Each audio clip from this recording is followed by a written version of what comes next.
Hello student, today we will study the types of error in the programs. So let's start. Types of error in the program. ये topic पढ़ने के पहले मैं आपको एक बार short revision बता दूं कि जो हम लोगों ने इसके पहले पढ़ा था वो था एक प्रोग्राम को किस प्रकार से डेवलप किया जाता है या एक प्रोग्राम को डेवलप करते समय उसमें क्या क्या प्रोसेस होती है, क्या क्या स्टेप्स होती है। वो एक प्रकार का आपका सॉफ्टवेयर डेवलपमेंट फेज था या उसको हम लोग वाटरफॉल मॉडल भी बोलते थे। लास्ट वीडियो लेक्चर में मुझे इतना टाइम मिल नहीं पाया था कि मैं आपको उसको बहुत ज़्यादा डिटेल में एक्सप्लेन कर पाता। मैं आपको इन शॉर्ट उसका थोड़ा सा एक डिस्क्रिप्शन बता देता हूँ कि जब हम लोग किसी सॉफ्टवेयर को डेवलप करना चाहते हैं तो किसी भी सॉफ्टवेयर कंपनी के अंदर मेनली 6 डिपार्टमेंट होते हैं। मतलब आप उसको ऐसा मान के चल सकते हैं कि एक सॉफ्टवेयर कंपनी है, उसमें 6 डिपार्टमेंट है। उसमें पहला जो डिपार्टमेंट होता है वो एनालिसिस का होता है। जब भी किसी क्लाइंट की साइड से सॉफ्टवेयर बनाने की उनके पास रिक्वायरमेंट आती है तो उनका जो एनालिसिस डिपार्टमेंट होता है वो एक्टिवेट हो जाता है और एनालिसिस डिपार्टमेंट जाकर उस साइट के ऊपर जहाँ पर उनको सॉफ्टवेयर को क्रिएट करना है या जिस कंपनी के लिए उनको सॉफ्टवेयर या उनका जो क्लाइंट है उसके पास जाकर वो उस क्लाइंट से प्रॉब्लम को समझने की कोशिश करते हैं कि क्या प्रॉब्लम है और किस प्रॉब्लम के कारण उनको सॉफ्टवेयर बनाना है, और फिर यूज़र से वो क्या इनपुट लेते हैं और यूज़र को वो आउटपुट क्या देना चाहते हैं। तो इस प्रकार का पूरा अरेंजमेंट क्लाइंट से समझा जाता है एनालिसिस डिपार्टमेंट के द्वारा, और फिर एनालिसिस डिपार्टमेंट उस प्रॉब्लम की स्टडी करता है, उसके ऊपर अपने अपने सॉल्यूशंस क्रिएट करता है और उसके अकॉर्डिंग अपनी पूरी एनालिसिस करने के बाद जो रिपोर्ट होती है वो डिज़ाइनिंग टीम को या डिज़ाइनिंग डिपार्टमेंट को दे देता है। डिज़ाइन डिपार्टमेंट उस एनालिसिस के बेस पर उस क्लाइंट के लिए सॉफ्टवेयर को रफली डिज़ाइन करता है और उसके अलग अलग मॉड्यूल बना देता है कि कौन सा डिज़ाइन क्या पार्ट परफॉर्म करेगा या कौन सा मॉड्यूल कौन सा टास्क परफॉर्म करेगा।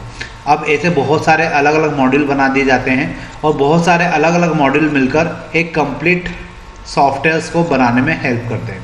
तो यहाँ पर ये डिसाइड होता है कि जो एनालिसिस टीम ने या एनालिसिस डिपार्टमेंट ने जो भी टास्क परफॉर्म किया है, जो भी एनालिसिस किया है, स्टडी की है किसी प्रॉब्लम के ऊपर, उस प्रॉब्लम के डिज़ाइन किस प्रकार से की जाएगी, उसके ऊपर कोडिंग किस प्रकार से की जाएगी, डेटा का फ्लो कैसे होगा, इनपुट आउटपुट किस प्रकार से वर्क करेंगे, ये सारा डिज़ाइनिंग का टास्क जो होता है वो डिज़ाइनिंग डिपार्टमेंट या डिज़ाइन टीम क्रिएट करती है।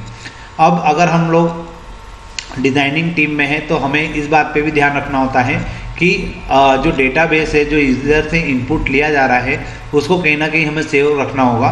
मतलब कहीं ना कहीं हमें बैकएंड को भी क्रिएट करना होता है। तो बैकएंड की जो डिज़ाइनिंग होती है वो भी इन्हीं के हाथ में होती है। अब डिज़ाइनिंग टीम या डिज़ाइनिंग डिपार्टमेंट जो होता है अपना काम, अपना टास्क कंप्लीट करने के बाद अपने प्रोजेक्ट को हैंड ओवर कर देता है कोडिंग टीम के पास। कोडिंग टीम या कोडिंग डिपार्टमेंट क्या करता है, जो डिज़ाइन उनके पास डिज़ाइन डिपार्टमेंट से बन के आया था उसको कोडिंग, उसके ऊपर कोडिंग करना स्टार्ट करता है। छोटे मोटे अपडेशंस होते रहते हैं, लेकिन मैं एक आपको आइडियल कंडीशन बता रहा हूँ कि कोडिंग डिपार्टमेंट या कोड डिपार्टमेंट क्या करता है, जो डिज़ाइन उनके पास बनकर आया है उस हिसाब से वो कोडिंग करना स्टार्ट करते हैं और उस हिसाब से कोड करने के बाद उसके सिंटेक्स और लॉजिकल एरर्स वगैरह सबको फाइंड आउट करते हुए, उसको रिमूव करते हुए अपनी कोडिंग को परफॉर्म करते हैं। जैसे ही कोडिंग कंप्लीट होती है तो कोडिंग के बाद जो सॉफ्टवेयर है वो प्रमोट कर दिया जाता है टेस्टिंग और डीबगिंग डिपार्टमेंट के बाद। तो टेस्टिंग और डीबगिंग डिपार्टमेंट क्या करता है, जो कोड होकर सॉफ्टवेयर इनके पास आया है, टेस्टिंग और डीबगिंग डिपार्टमेंट उस कोड को टेस्ट करता है। टेस्ट करने का मतलब होता है कि सॉफ्टवेयर जो बना है उसमें अलग अलग इनपुट डाले जाते हैं और उसके करस्पॉन्डिंग आउटपुट को चेक किया जाता है। फिर पूरे प्रोग्राम को ड्राई रन करके देखा जाता है कि क्या कहीं पर कुछ एरर जनरेट तो नहीं हो रही है। अगर एरर जनरेट हो रही है तो उस एरर को निकाला जाता है। एरर जो होता है उसे यहाँ पे बग कहा जाता है और उसको रिमूव करना डीबगिंग कहलाता है। तो यहाँ पर इस डिपार्टमेंट के थ्रू सॉफ्टवेयर की टेस्टिंग होती है और उसकी डीबगिंग होती है, और डीबगिंग होने के बाद सॉफ्टवेयर जब फाइनलाइज हो जाता है तो उसे डॉक्यूमेंटेशन टीम के पास भेज दिया जाता है। डॉक्यूमेंटेशन टीम क्या करती है, उस पर्टिकुलर सॉफ्टवेयर्स के बेसिस पर पूरे सॉफ्टवेयर को क्रिएट करती है और क्रिएट करने के बाद उसका मैनुअल क्रिएट करती है, किस प्रकार से इनपुट लिया जाएगा, किस प्रकार का आउटपुट आएगा, उसके स्क्रीनशॉट क्रिएट करती है और उसके सॉफ्टवेयर का पूरा डॉक्यूमेंटेशन इस डिपार्टमेंट के अंडर में क्रिएट होता है। डॉक्यूमेंटेशन के बाद होता है मेंटेनेंस। अब जब सॉफ्टवेयर कम्प्लीटली रेडी है तो सॉफ्टवेयर कंपनी द्वारा सॉफ्टवेयर को अपने क्लाइंट के यहाँ पे इंस्टॉल कर दिया जाता है और टाइमली उसका मेंटेनेंस किया जाता है। सॉफ्टवेयर में अगर कुछ बेसिक रिक्वायरमेंट है या पुरानी कोई एरर है जो कि क्लाइंट साइड पर चलने पर समझ में आ रही कि ये एरर इसमें क्रिएट हो रही है, तो उस एरर को रिमूव करने का काम किया जाता है। कुछ नए फेजेस उसमें अगर ऐड करना है, कुछ नए फंक्शंस उसमें ऐड करना है, तो उन नए फंक्शंस को भी ऐड किया जाता है। तो इस प्रकार मेंटेनेंस के अंडर में वो सारे टास्क परफॉर्म किए जाते हैं जो एक सॉफ्टवेयर्स को प्रोवाइड करने के बाद मेंटेनेंस के लिए ज़रूरी होते हैं। तो हमने ये जो पूरा कम्प्लीटली स्ट्रक्चर पढ़ा था, ये था प्रोग्राम डेवलपमेंट फेज़, या मैं यह कह सकता हूँ कि इस तरीके से आपका एक पूरा सॉफ्टवेयर डेवलप होता है। तो सॉफ्टवेयर डेवलप करना एक पूरा प्रोसेस होता है और उसी के अंडर यहाँ पे बात होती है। अब इसमें एक फेज़ आया था टेस्टिंग एंड डीबगिंग। डीबगिंग के लिए मैंने आपको बताया था कि जब हम लोग सॉफ्टवेयर को टेस्ट करते हैं तो उसमें एरर जनरेट होती है या कुछ एरर रहती है, तो उस एरर को बग कहा जाता है और जिस एरर को बग कहा जा रहा है उसको रिमूव करना डीबगिंग कहलाता है। तो यहाँ पर जो एरर जनरेट हो रही है उस एरर को हम लोग अब पढ़ने वाले हैं टाइप्स ऑफ एरर की हेडिंग के अंडर। तो देखते हैं वो एरर क्या क्या हो सकती है। Types of error in the program. An error or bugs may occur while designing and testing of the applications. This error may prevent a program to run in the correct manner, so error must be rectified before finalizing the applications for to the end user. The following types of error are found while testing a program. देखिए, error बोलें या उसको bug बोलें, जब भी हम लोग कोई प्रोग्राम डिज़ाइन करते हैं और जब उसको टेस्ट करते हैं तो हमें हमेशा एरर मिलती है। अब ये जो एरर होती है, दिस एरर में prevent a program to run in the correct manner. ये एरर आपके प्रोग्राम को प्रॉपर तरीके से रन होने में रोकने का काम करती है या उसमें प्रॉब्लम्स क्रिएट करती है, या जो आउटपुट आप लोग चाहते हैं वो आउटपुट नहीं आने देती। इस कारण से हम लोग क्या चाहते हैं कि जो एरर है उसको हम लोग रेक्टिफाई कर दें मतलब हम उस एरर को रिमूव कर दें।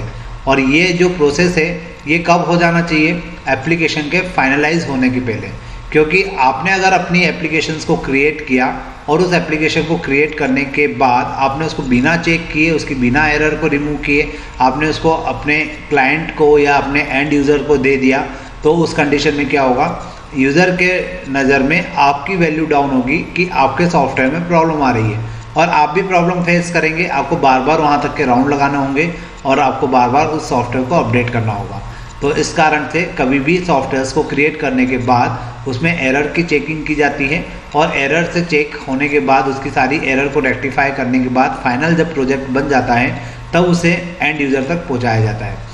The following types are error are found while testing a program. जब हम लोग किसी प्रोग्राम को टेस्ट करते हैं तो अलग अलग टाइप के एरर्स हमारे सामने आती हैं। अब हम उन्हीं एरर के टाइप्स के बारे में बात करने वाले हैं।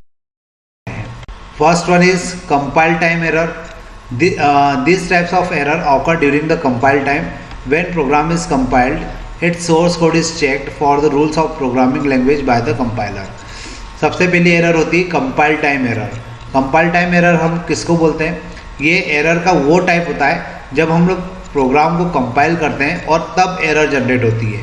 तो कंपाइल क्यों किया जाता है? एक्चुअल में जब प्रोग्राम हमने बना दिया, सोर्स कोड हमने लिख दिया, तो कंपाइलर उस प्रोग्राम को चेक करता है कि हमने प्रोग्रामिंग सिंटेक्स सही लिखे हैं या नहीं लिखे हैं, या प्रोग्रामिंग्स के जो रूल्स हैं हमने उनको फॉलो किया है या नहीं किया है।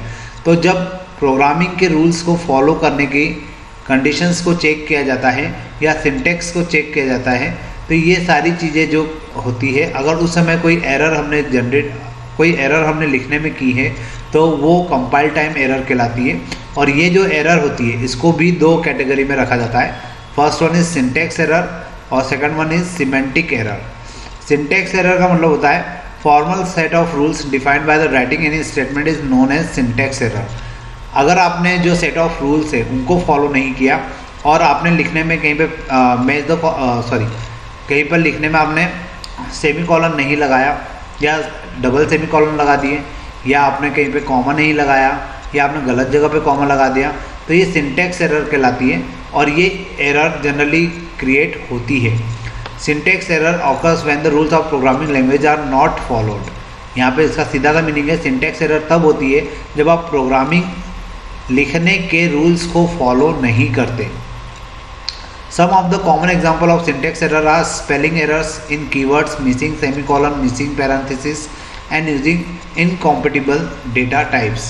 अब देखिए सिंटेक्स एरर जनरली आपको कब मिलेगी, जब आप लोग स्पेलिंग मिस्टेक्स करेंगे कीवर्ड्स के अंदर, या सेमीकॉलन भूल जाएंगे, या पैरेंथेसिस लगाना भूल जाएंगे, या हो सकता है कि आप लोग कोई ऐसा डेटा टाइप यूज़ कर ले जो कि इनकॉम्पेटिबल हो।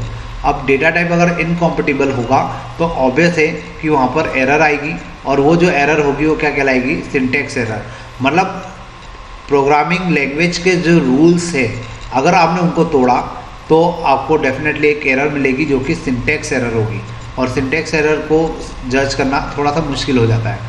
Semantic occurs when statement are not meaningful and ambiguous for the compiler. एक और होती है एरर जिसको हम लोग सिमेंटिक एरर भी बोलते हैं। सिमेंटिक एरर मतलब वो एरर होती है जब हम लोग कोई स्टेटमेंट लिखते हैं जिसका कोई मीनिंग नहीं होता, या वो स्टेटमेंट एम्बिगियस होता है। एम्बिगियस मतलब कंपाइलर उसको समझ ही नहीं पाता, या कंपाइलर के लिए वो स्टेटमेंट क्या हो जाता है, कॉम्प्लेक्स हो जाता है। कंपाइलर उसको नहीं समझ पाता कि इसका मीनिंग क्या है, तो उस कंडीशन में ऐसी एरर्स को सिमेंटिक एरर कहा जाता है।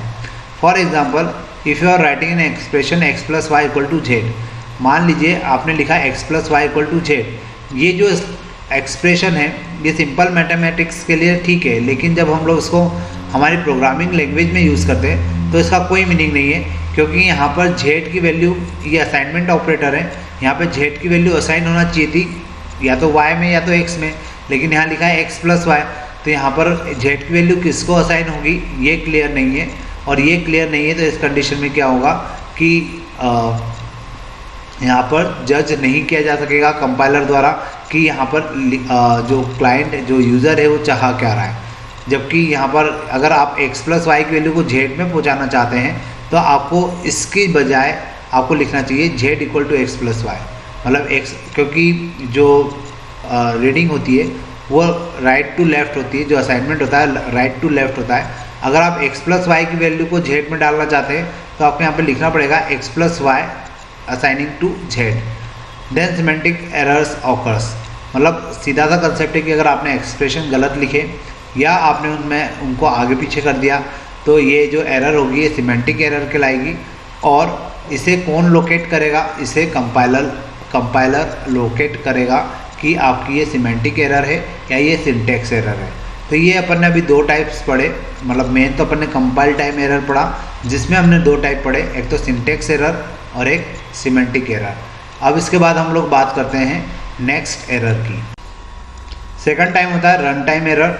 Sometime an application look syntactically correct and compiled when but error occur during the execution time और run time. This error may be cause abnormal termination of the applications. देखिए कितनी बार ऐसा होता है कि जब हमने प्रोग्राम को लिखा, उसको रन किया तो कंपाइल तो हो गया और प्रोग्राम दिख भी सही रहा है, लेकिन जब हम लोग उसको सिंटेक्स के बेसिस पर चेक करते हैं तब भी वो हमें करेक्ट दिखाई देता है, कंपाइल भी हो जाता है, लेकिन जब वो प्रोग्राम रन होता है या एग्जीक्यूशन टाइम पर वो प्रोग्राम हमें प्रॉपर आंसर नहीं देता या हमें कुछ एबनॉर्मल टर्मिनेशन के साथ वो एप्लीकेशन बंद हो जाता है, तो ऐसी एरर को रन टाइम एरर कहा जाता है। Run time errors are also called exceptions. Run time error को जावा के अंदर एक्सेप्शंस भी कहा जाता है। The handling such errors is called exception handling, और इस टाइप की जो एरर होती है उसे एक्सेप्शन हैंडलिंग कहा जाता है। मतलब इस टाइप की एरर को हैंडल करने के लिए जो तरीका होता है वो एक्सेप्शन हैंडलिंग कहलाता है, और एक्सेप्शन हैंडलिंग के लिए हमें ट्राई और कैच दो ब्लॉक्स का यूज़ करना होता है। तो ये रन टाइम एरर होती है, इसको पढ़ने और इसको करने के लिए हमें थोड़ा सा एक्स्ट्रा प्रोसेस करना होती है। इसके लिए हमें अलग से एक एक्सेप्शन हैंडलिंग का कंसेप्ट पढ़ना होता है, और वो एक्सेप्शन हैंडलिंग क्या करता है, रन टाइम में आने वाली एरर को अपने लेवल पे हैंडल कर लेता है, तो यहाँ पर यूज़र को प्रॉब्लम्स क्रिएट नहीं होती। For example division by zero, मान लीजिए अब ये एरर कब आ सकती है, तो मान लीजिए कि आपने कोई कैलकुलेशंस किया है जहाँ पर कैलकुलेट होकर कोई नंबर जीरो से डिवाइड हो रहा है, तो अब इस कंडीशन में trying to convert the number into int और double form an empty J text field etcetera example और रन टाइम एरर। अब डिवाइड बाय जीरो जो कंसेप्ट है, इसके कारण क्या होगा कि जे टेक्स्ट फील्ड इस वैल्यू को एक्सेप्ट नहीं कर पाएगा और यहाँ पर आपके पास एक रन टाइम एरर आएगी।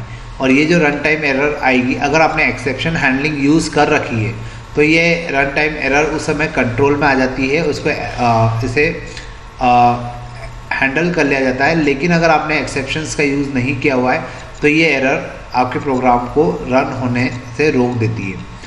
Next one is logical error.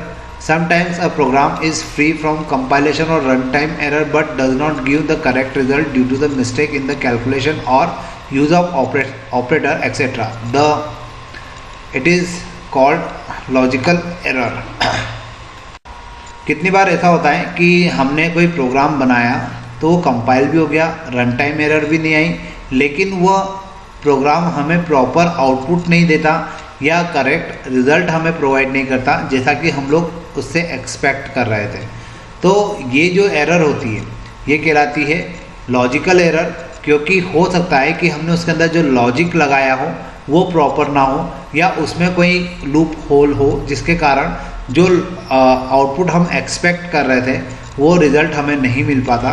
तो इस टाइप की जो एरर होती है उसे लॉजिकल एरर कहा जाता है। This errors are most difficult to trace in a big size program. और ये जो एरर होती है इसको ट्रेस करना सबसे ज़्यादा डिफ़िकल्ट होता है अगर आपके प्रोग्राम की साइज़ बहुत ज़्यादा है।